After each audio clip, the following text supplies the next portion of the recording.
So hello मेरे प्यारे साथियों, कैसे हैं आप सब। उम्मीद करते हैं आप लोग बहुत ही मस्त होंगे, स्वस्थ होंगे, अपनी पढ़ाई जबरदस्त तरीके से कर रहे होंगे। तो साथियों, आज की इस क्लास में हम डिस्कस करने वाले हैं क्लास 12 फिजिक्स का फर्स्ट यूनिट का दूसरा चैप्टर।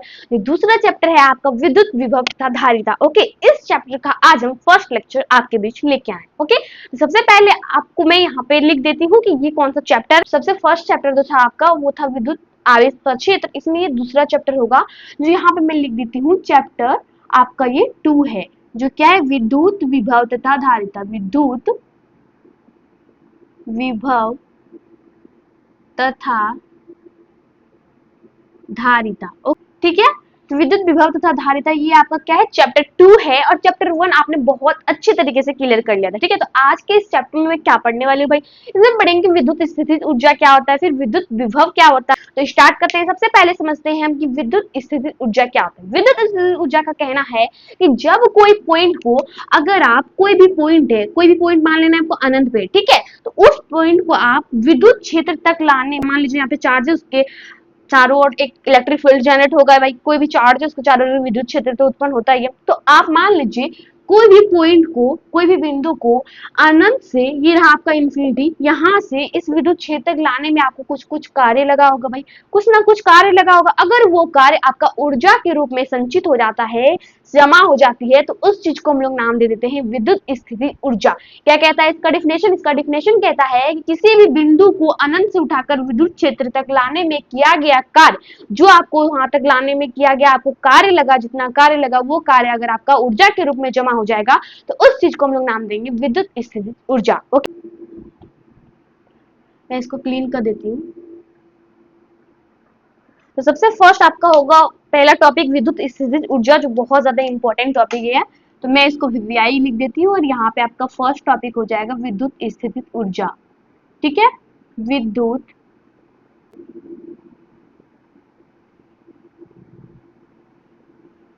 विद्युत स्थितिज ऊर्जा।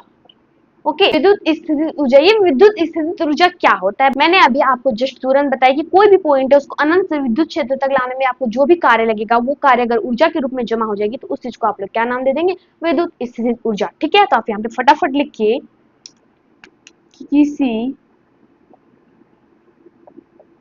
बिंदु को अनंत से उठाकर विद्युत क्षेत्र तक लाने में किया गया कार्य ऊर्जा के रूप में संचित होती है, जिसे विद्युत स्थितिज ऊर्जा कहते हैं। और इसे किससे सूचित किया जाएगा? हर एक चीज को एक सिंबल द्वारा सूचित किया जाता है, तो इसको एक सिंबल से सूचित किया जाता है। वो सिंबल है आपका, इसे यू द्वारा सूचित की जाती है। ठीक है, इसको किससे सूचित किया जाता है भाई? इसे u द्वारा सूचित की जाती है। ठीक है, तो u इज इक्वल टू, यहाँ पे एक फॉर्मूला होता है, -1/4πε0 Q0/R। ठीक है, तो ये फॉर्मूला आपका निकल के जाता है। एक तरह से देखा जाए एक ऊर्जा है भाई, ये विद्युत स्थिति ऊर्जा है। तो ऊर्जा का ऐसे मात्रक क्या होता है? जूल होता है। आपको पता होना चाहिए, जूल लिखते हैं आप यहाँ पे इसका ऐसा ही मात्रक। ऐसा ही मात्रक अगर आपसे पूछे ऐसा ही मात्रक क्या होगा इसका भाई, तो ऐसे मात्रक आप सिंपल सा यहाँ पे जूल लिखना है आपको। ठीक है, आपने यहाँ तक तो सारी चीजें क्लियर कर ली। अब इसको फटाफट आप नोट कीजिए, फिर हम आपको आगे ले चलते हैं कि ये जो फॉर्मूला आपका निकल के आया है, वो फॉर्मूला आप यहाँ पे किस तरह से लिखे हैं, वो चीजें मुझे प्रूव करके दिखाइए। तो मैंने इस जस्ट पहले आपको फिगर समझाई थी, उस फिगर से आप इस फॉर्मूले को कैसे प्रूव करते हैं अभी देखिए। ठीक है, तो आप फटाफट पहले नोट कीजिए, फिर हम आपको आगे ले चलते हैं।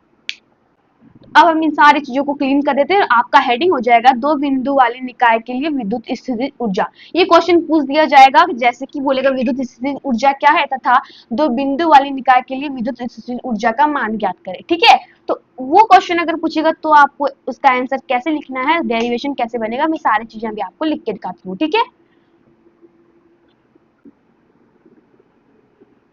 दो बिंदु वाली निकाय के लिए विद्युत स्थितिज ऊर्जा का व्यंजक। ठीक है, तो क्वेश्चन आपको इस तरह पूछा जाएगा। सबसे पहले अगर ये 3 मार्क्स में देना होगा तो बस यही क्वेश्चन रहेगा, और अगर आपको पूछेगा 5 मार्क्स में तो वो क्वेश्चन पूछेगा कि विद्युत स्थितिज ऊर्जा क्या होती है, और साथ ही आपको पूछा जाएगा दो बिंदु वाले निकाय के लिए विद्युत स्थितिज ऊर्जा का मान निकालना। ठीक है, तो ऐसा क्वेश्चन आपको दिया जाएगा। सिंपल सा, आपको कोई टेंशन नहीं लेना है, आप बहुत इजी तरीके से डेरिवेशन प्रूव कर सकते हैं। कैसे भाई, मैंने इसके जस्ट पहले आपको फिगर बताई, तो ऐसे ही आपको एक फिगर बनानी है। तो मान लेना यहाँ पे कोई चार्ज है मेरा, जिसके चारों ओर क्या है, इलेक्ट्रिक फील्ड जनरेट कर रहा है भाई। ये चार्ज को नाम दे देते हैं क्यू। तो यहाँ से यहाँ तक आपको मान लेनी कोई अनंत तक ये लाइन गई हुई है, जो अनंत इन्फिनिटी तक, मैंने यहाँ पे इन्फिनिटी का भी साइन दे दिया। और यहाँ पे आपका वो निकाय है, एक निकाय आपका क्यू हो गया और एक निकाय आपका क्यू नॉट हो गया। ठीक है, दो निकाय आपको समझ में आ गया कैसे हुआ। अब मान लेते हैं यहाँ पे एक पॉइंट पे क्यू नॉट है, इस पॉइंट को क्या किए, यहाँ से यहाँ तक लाए। ठीक है, यानी कि ये पॉइंट तक लाए, इस पॉइंट तक लाने में मुझे कुछ कार्य लगा होगा भाई, कुछ कार्य लगा होगा। वही कार्य अगर ऊर्जा के रूप में संचित करते हैं, जिसे विद्युत स्थितिज ऊर्जा कहते हैं, यानी कि W बराबर U, ये दोनों चीजें बराबर ही है। तो अब क्या करना है, तो सिंपल सा, जैसे ये इसके साथ पास आएगा भाई, ये जो क्यू नॉट है, जैसे जैसे इस क्यू के पास आएगा, तो यानी कि दोनों के बीच का दूरी घटेगा।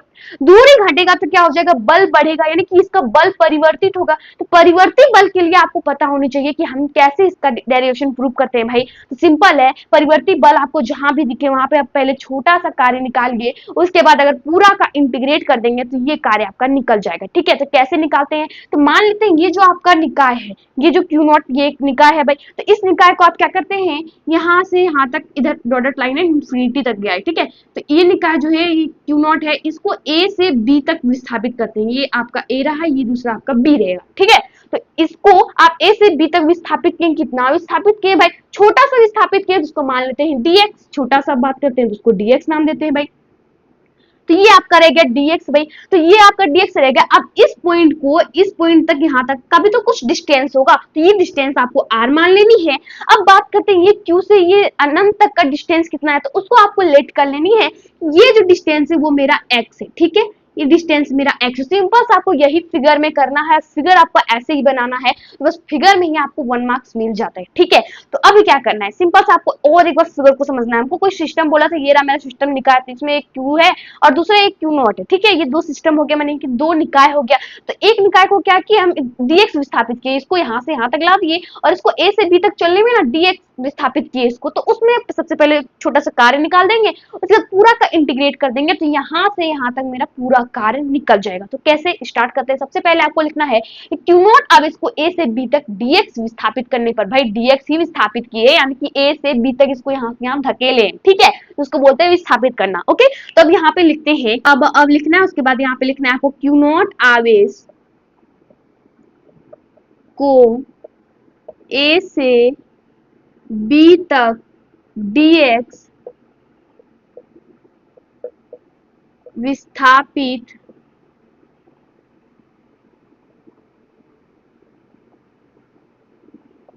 करने पर। ठीक है, तो dx विस्थापित करने पर क्या गया, कार्य क्या होगा भाई, dx विस्थापित किया यानी कि कार्य भी छोटा सा होगा। तो dw is equal to f into dx, ये एक फॉर्मूला होता है। ठीक है, ये फॉर्मूला आपको पता होनी चाहिए, शायद क्लास 11 में ही आपने पढ़ लिया कार्य ऊर्जा शक्ति वाला चैप्टर में। ठीक है, तो अभी क्या करना है, सिंपल सा, ये जो f है उसके जगह आपको मान पता है भाई, आपने पढ़ा है कि कूलम्ब्स लॉ में f is equal to 1/4 by epsilon not q not by r square होती है। ये फॉर्मूला तो आपने बहुत ही इजी तरीके से पढ़ रखा है, उसी फॉर्मूला को यहाँ पे पुट कर देना है। तो हमको यहाँ पे लिखना है कि चूंकि हम जानते हैं कि f is equal to 1/4 by epsilon not और q not of Q not by R square. But यहाँ पे आर क्या है भाई, आर की जगह आपको यहाँ से यहाँ तक क्यू और क्यू नॉट तक का डिस्टेंस आपको दे रखा है एक्स, तो मुझे आर नहीं लेनी है, मुझे एक्स डिस्टेंस लेनी है। तो यहाँ पे एक्स का square, Q Q not by X square, मैंने ये फॉर्मूला पढ़ा है। अब सिंपल से यहाँ पे आप पुट कर दीजिए सारे फॉर्मूले को, तो D W is equal to 1/4 pi epsilon not आपका यहाँ पे Q Q not by X square और इनटू डी एक्स। ठीक है, अब क्या करना है इसको, अब सिंपल सा इसको आप इंटीग्रेट कर दीजिए। ठीक है, जैसे ही आप इंटीग्रेट करते हैं तो आपका पूरा कार्य निकल जाता है। छोटा सा कार्य निकलने के लिए मैंने फॉर्मूला पुट कर दिया, बस निकल गया छोटा सा कार्य। अब इसको आप क्या कीजिए, इंटीग्रेट कर दीजिए। इसको इंटीग्रेट करने के बाद आपको पूरा यहाँ से यहाँ तक जितना कार्य लगा उसको लाने में वो चीजें निकल जाएगी। यानी कि इसके पहले जो मैंने फॉर्मूला बताई थी u is equal to -1/4 pi epsilon not और q q not by r, वो फॉर्मूला भी यहाँ से आएगा। ठीक है, तो स्टार्ट करते हैं। तो सबसे इंटीग्रेटिंग बोथ साइड, भाई दोनों तरफ इंटीग्रेट करना होगा मुझे, तो यहाँ पे आप लिखिए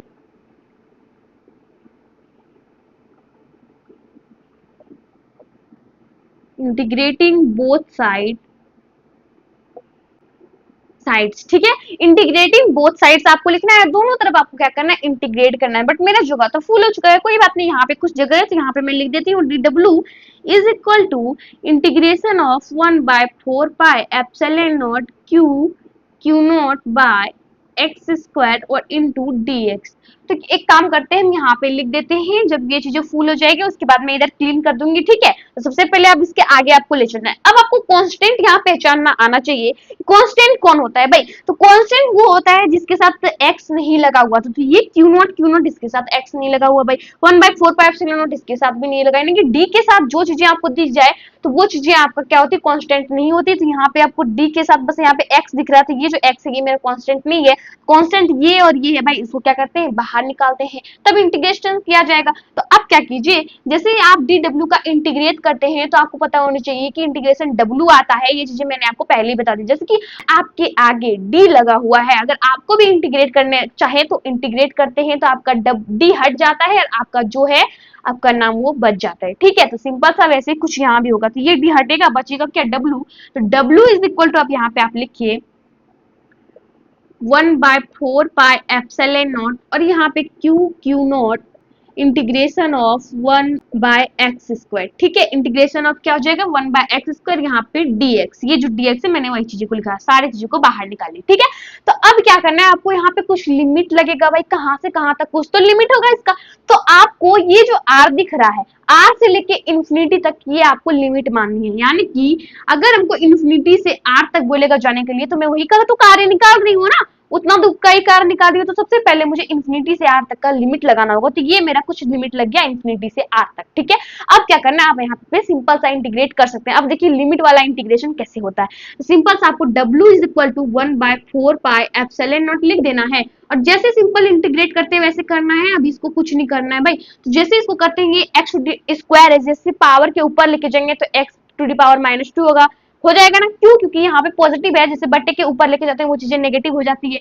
तो अब क्या करना है, ये x का स्क्वायर, ये जो इन्फिनिटी है इसको मैं थोड़ा साइड में लिख देती हूँ, ये रहा आपका इन्फिनिटी। ठीक है, तो x का स्क्वायर ये क्या हो जाएगा, माइनस में हो जाएगा इनटू dx। अब क्या करना है, अब आपको सिंपल सा इसका इंटीग्रेट करना है। तो आपने ये फॉर्मूला पढ़ा होगा, इंटीग्रेशन में डिफरेंशिएशन वाला फॉर्मूला नहीं लगाना है आपका, जो कोई करता है स्टूडेंट्स, हम भी ऐसा किए थे मैथ्स में, मतलब स्टार्टिंग में कि x to the power n था, तो इसका डिफरेंशिएशन का फॉर्मूला था n into x to the power n-1। और इंटीग्रेशन में फॉर्मूला कुछ और होता है, वो फॉर्मूला क्या होता है, ये फॉर्मूला होता है x to the power n+1 by n+1। ठीक है, तो वही फॉर्मूला अभी यहाँ पे आपका यूज होगा। ठीक है, डिफरेंशिएशन का फॉर्मूला आपको नहीं लगानी है, तो मैं ऐसा कर देती हूँ, आपको ऐसा नहीं करना भाई। तो सिंपल सा आप यहाँ कीजिए 1/4 पाई एप्सिलॉन नॉट और ये रहा आपका क्यू नॉट, इंटीग्रेट किया तो सिंपल से ये क्या आ जाएगा, x टू द पावर -2 + 1 और यहाँ पे भी -2 + 1 और लिमिट क्या है भाई, r से ये रहा इन्फिनिटी। ठीक है, W is equal to 1/4 pi epsilon not, ये आ जाएगा आपका क्यू नॉट और x टू द पावर क्या है, -2 + 1 है, जैसे इसमें माइनस होगा क्या बच जाएगा, x टू द पावर -1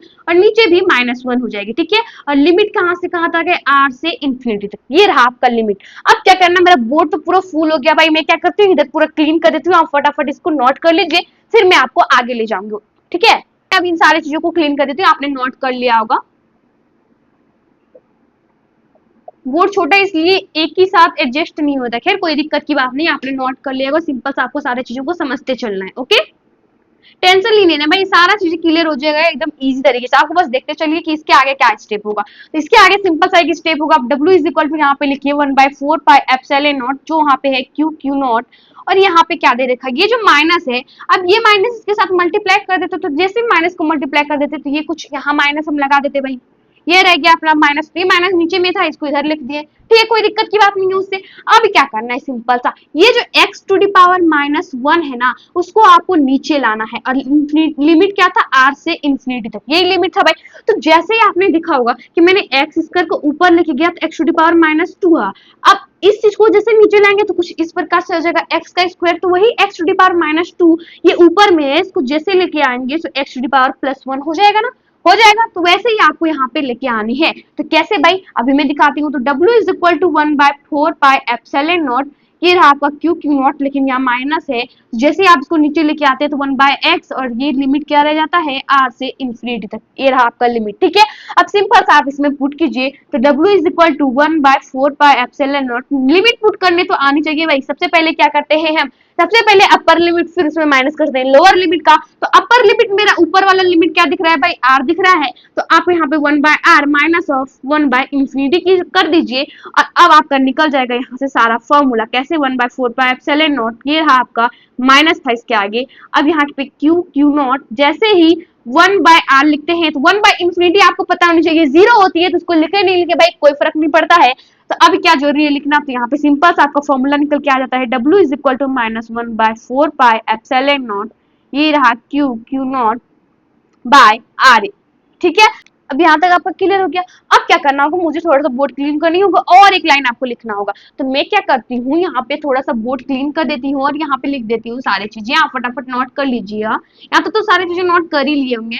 तो अब आपको क्या करना है, सिंपल से यहाँ पे मुझे बोला है विद्युत स्थितिज ऊर्जा का मान ज्ञात करने के लिए ऊर्जा, भाई तो यहाँ पे कार्य क्या कर रहा है, तो यहाँ पे लिखिए कि तो विद्युत स्थितिज ऊर्जा, विद्युत स्थितिज ऊर्जा यानी कि U is equal to -1/4 pi epsilon not, आपका हो जाएगा Q नॉट बाय R। तो निकल के आ गया आपका ये फॉर्मूला। अब देख सकते हैं कितना इजी तरीके से आप ये फॉर्मूले को निकाल दिए, ठीक है। तो अब बात कर लेते हैं इलेक्ट्रिक पोटेंशियल, जिसको विद्युत विभव भी कहते हैं।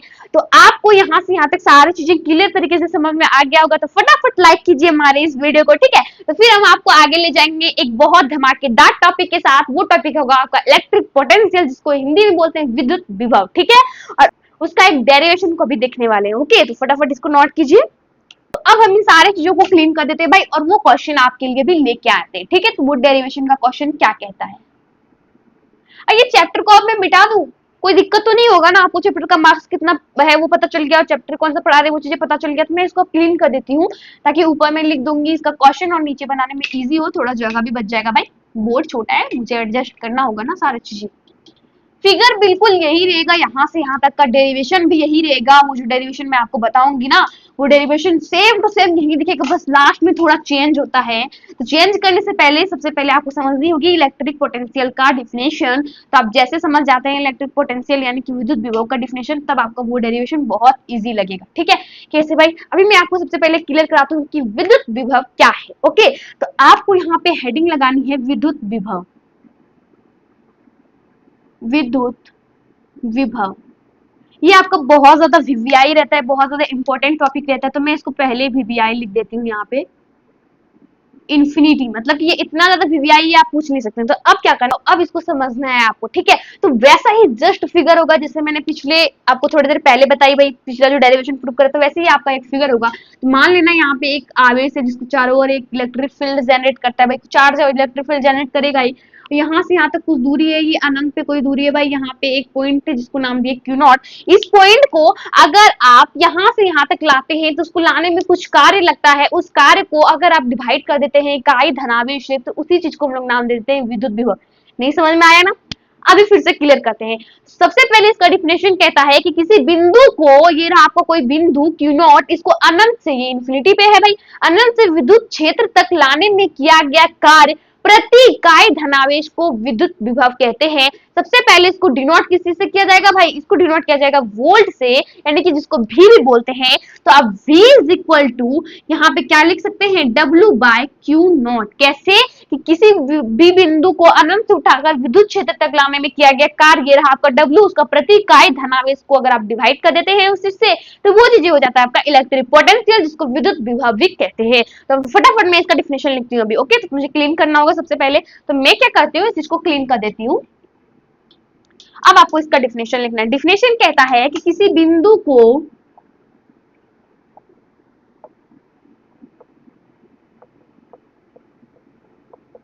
अनंत से उठाकर विद्युत क्षेत्र तक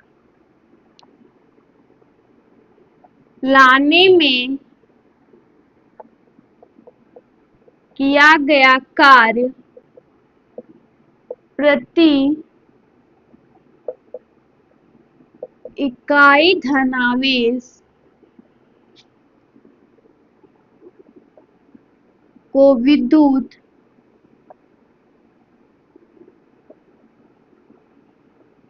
विभव कहते हैं। ठीक है, किसको कहते हैं भाई, कोई भी पॉइंट है उसको अगर आप अनंत से विद्युत क्षेत्र तक लाते हैं, उसमें जो भी कार्य लगता है अगर आप उसको डिवाइड कर देते हैं इकाई धनावेश से, तो उस चीज को हम लोग क्या नाम दे देते हैं, इलेक्ट्रिक पोटेंशियल। कितना इजी है ना डिफिनेशन। और यहाँ पे आप लिखिए, इसे भी द्वारा सूचित की जाती है। मेरी हैंडराइटिंग थोड़ी खराब है, खैर कोई दिक्कत की बात नहीं है, आपको समझ में आ गया होगा मेरे ख्याल से। ठीक है, डेफिनेशन को तो बड़ा इजी तरीके से क्लियर कर लिया भाई। इसका फॉर्मूला क्या है, इसका फॉर्मूला कुछ ऐसा है कि अगर आपको पूछ दे कि इसका फॉर्मूला, तो V is equal to W by Q not. मैंने जस्ट थोड़ी देर पहले आपको बताई थी कि लाने में किया गया कार्य प्रति इकाई धनावेश को हम लोग विद्युत विभव कहते हैं। अब बात करते हैं SI मात्रक इसका। ठीक है, तो कैसे निकालते हैं भाई, तो अगर आपसे SI मात्रक कोई पूछ दे विद्युत विभव का, तो एक तो वोल्ट हो ही जाएगा सबसे पहले, तो दूसरा हो जाएगा आपका यहाँ पे कि W यानी कि कार्य, कार्य जिसको हम लोग जूल में मेजर करते हैं, ये रहा आपका जूल, और यहाँ पे आपका आवेश जिसका SI मात्रक कूलम्ब होता है।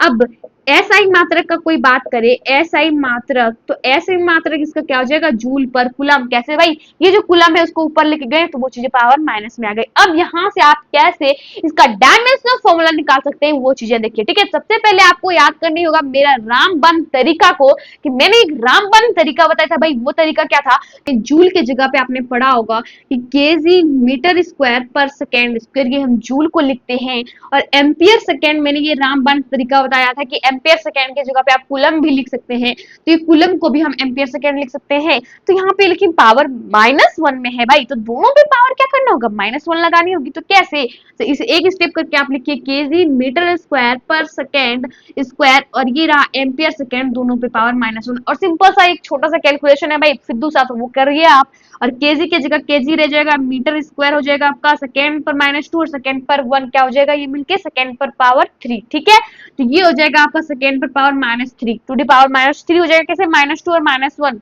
-3 होता है ना, तो अब एम्पियर पर भी -1 हो जाएगा। और सिंपल सा आप यहाँ जानते हैं कि केजी की जगह एम लिखा जाता है, एम की जगह एल, एस की जगह टी, और ए की जगह ए रह जाता है। जो पावर है भाई उसी चीज को लिख दो, यही हो गया आपका डायमेंशनल फॉर्मूला। तो डायमेंशनल फॉर्मूला क्या निकल के आया आपका, एम एल टू टी पर -3 और ए पर -1। तो कितना इजी है ना डायमेंशनल फॉर्मूला निकालना। अगर आपसे कोई पूछ दे विद्युत विभव का वीमा क्या हो जाएगा, तो आपकी वीमा यहाँ पे लिखना है आपको ML2 टी पर -3 और ए पर -1। तो निकल गया आपका वीमा, इसको फटाफट आप नोट कीजिए। फिर हम आपको आगे ले चलते हैं एक बहुत ज्यादा इंपॉर्टेंट डेरिवेशन की ओर, जो डेरिवेशन आपका 2026 में पूछ चुका है। ठीक है, अब हम इन सारी चीजों को क्लीन कर देते हैं, और आप डेरिवेशन का क्वेश्चन कि किसी बिंदु आवेश के कारण किसी बिंदु पे आपको विद्युत विभव का व्यंजक प्राप्त करना है। तो आप सोच रहे हो किसी भी बिंदु पे और किसी बिंदु का विद्युत विभव का व्यंजक प्राप्त करना है, बड़ा मुश्किल क्वेश्चन है भाई। सुनने में आपको मुश्किल लगेगा बट बहुत इजी है, आप बहुत इजी तरीके से क्वेश्चन को सॉल्व कर सकते हैं। कैसे, आपने जो पढ़ा है ना, जस्ट इसके पहले मैंने आपको बताई थी, अब वो जो डेरिवेशन निकला था विद्युत स्थिति ऊर्जा का, सेम टू सेम वही प्रोसेस होगा, पूरा वहीं से वहीं तक आ गया, बस थोड़ा सा लास्ट में चेंजेस हो जाएगा। वो चेंजेस क्या, मैं आपको अभी बताता हूँ। सबसे पहले आप क्वेश्चन लिखिए, क्वेश्चन क्या कहता है, बिंदु आवेश के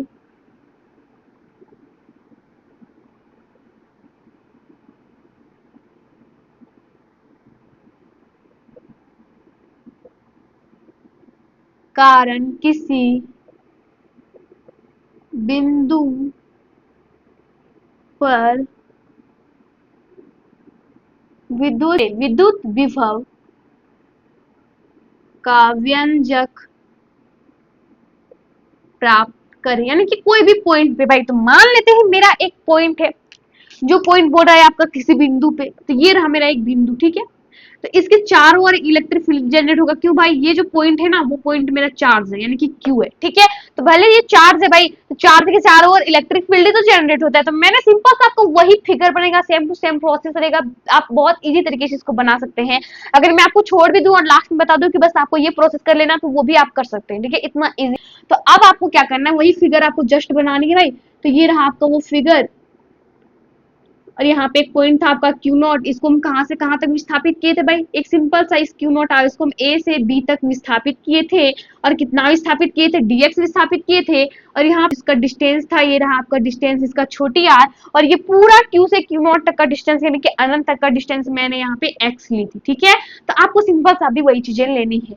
क्लियर हो गया आपको ये सारी चीजें। अब आपको क्या करना है, इसका आगे ले चलने हैं आपको, सिंपल सा वही प्रोसेस होगा। सबसे पहले क्या होगा, क्यू नॉट आर को ए से बी तक डीएक्स विस्थापित करने पर, तो वही चीजें लिखिए आप। यहाँ पे आपको लिखना है कि अब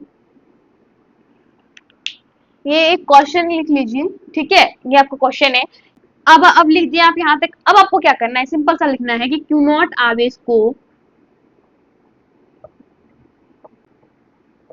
ए से बी तक डीएक्स विस्थापित करने पर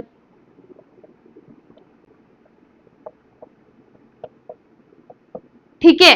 तो कैसे निकालेंगे भाई, हमने अभी फॉर्मूला जिसके पहले देखा कि D W is equal to F into D X, भी छोटा सा अगर डीएक्स का वाले कर रहे हैं तो मुझे छोटा सा कार्य भी लेना होगा, तो मैंने यही फॉर्मूला लगा दिया। हम लोग जानते हैं कि F is equal to 1/4 pi epsilon not, और यहाँ पे आपका Q Q not by R square होता है, लेकिन आर स्क्वायर की जगह पे यहाँ पे डिस्टेंस मुझे एक्स स्क्वायर दे रखी है, तो वही चीजें आपको लिखनी है और इंटू डीएक्स लिखना। अब सिंपल सा इंटीग्रेट कीजिए आप। अगर आप वहां से पूरा स्टेप कर लेते हैं तो वही चीजें आपको अगर पूरा करके दिखानी है, ठीक है। तो मैं अब क्या करती हूँ, आपको पूरा वही चीजें डॉट डॉट कर देती हूँ कि यहाँ से आपको पूरा लाइन आपको लिख के दिखा देनी है, जो मैं यहाँ पे वो डायरेक्शन प्रूव कराई अभी जस्ट इसके पहले। तो वो डायरेक्शन आपको यहाँ से यहाँ तक पूरा लिख के दिखा देनी है। और लास्ट में आपको क्या करना है, लास्ट में आपको निकालनी है विद्युत विभव। तो आपका फॉर्मूला जो निकल के आएगा ना, W is equal to minus of 1/4 pi epsilon not, ये रहा आपका Q Q not by R, ये जो फॉर्मूला आपका निकल के आएगा ना, तो ये फॉर्मूला को ही आपको क्या करना है, आगे ले चलना है। तो हमको यहाँ पे बोला विद्युत विभव निकालो, तो विद्युत विभव में यहाँ पे लिख देती हूँ आपको यहाँ पे कैसे लिखना है। तो वो जस्ट प्रोसेस आपका सेम जो मैंने पहले बताया, इसके जस्ट पहले आपको ये फिगर सहित आपको यहाँ पे सारी चीजें सेम है। आपको अपना कॉपी में डॉट डॉट नहीं लिखना है भाई, आपको सारी चीजें को लिखते चलनी है, बनाते चलनी है। उसके बाद जैसे आप यहाँ पे आते हैं ये फॉर्मूला तक, उसके आगे आपको करना है। तो विद्युत विभव आप अभी फॉर्मूला पढ़े हैं, V इज इक्वल टू क्या होता है, W बाय क्यू नॉट होता है, ये चीजें होती है। और आपने W इज इक्वल टू तो -1/4 पाई एप्सिलॉन नॉट, ये रहा Q Q not by R, ये फॉर्मूला आपने पढ़ी है।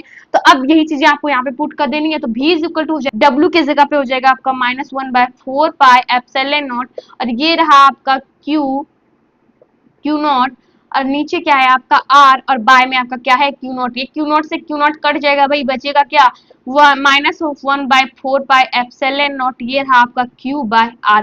और सिंपल सा आपको एक बॉक्स में इसको घेर लेना है। ये क्वेश्चन आपका 2026 में पूछ चुका है, तो 2027 में आने का कुछ कम चांसेस रहता है, लेकिन हाँ आ भी सकता है। ये आपका मैं 100% नहीं बोल रही हूँ नहीं आएगा, ठीक है। तो आपको अगर 100% में आपको 95% प्लस करनी है फिजिक्स में मार्क्स, तो आपको सारी चीजें रिवीजन करनी ही होगी भाई। तो आपको क्या करना है, सिंपल सा यहाँ पे शुरू से मैं जो स्टार्टिंग से आपको फर्स्ट वाला जो डेरिवेशन प्रूव कराई थी, वहां से यहाँ तक आपको सारी चीजें लिख देनी है, बिल्कुल सेम होगा डिट्टू, ठीक है। और यहाँ पे आपको क्या करना है, बस विद्युत विभव इज इक्वल टू आप जानते हैं कि W बाय क्यू नॉट होता है, वो फॉर्मूला पुट कर दीजिए, आपका निकल गया सारा चीजें, ठीक है। तो आज की क्लास करते हैं यहीं पे द एंड, मिलते हैं अगले क्लास में, तब तक के लिए बाय बाय, टेक केयर।